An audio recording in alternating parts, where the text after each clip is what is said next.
Dans les règles, il y a 3 armes en escrime et les règles sont différentes pour les 3 armes. La plus répandue, c'est le fleuret, qui devrait être la plus répandue.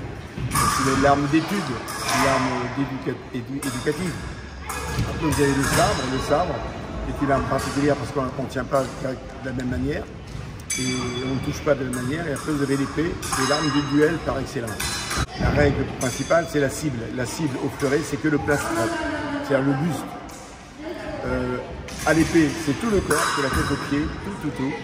Et au sabre, c'est tout ce qui est au-dessus de la ceinture. Voilà, ça c'est la cible.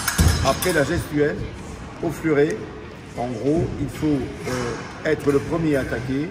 Et pour prendre la priorité, il faut d'abord toucher la lame de l'adversaire avec sa lame et ensuite essayer de toucher l'adversaire. Qui, lui, à son tour, va essayer de toucher votre lame et ensuite venir vous toucher.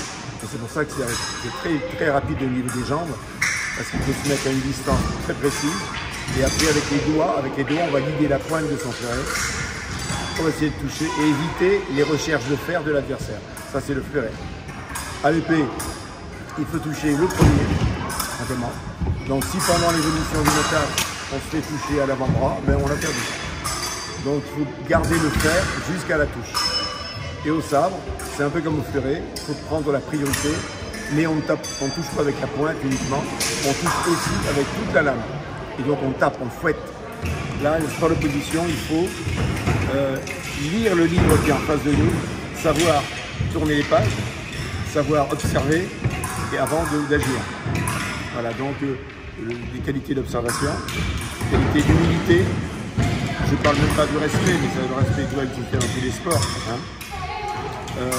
Et après, bon, il y a cette vitesse d'exécution qui fait que ça demande beaucoup de coordination, parce que la vitesse, en fin de compte, c'est la résultante de la technique et de la coordination.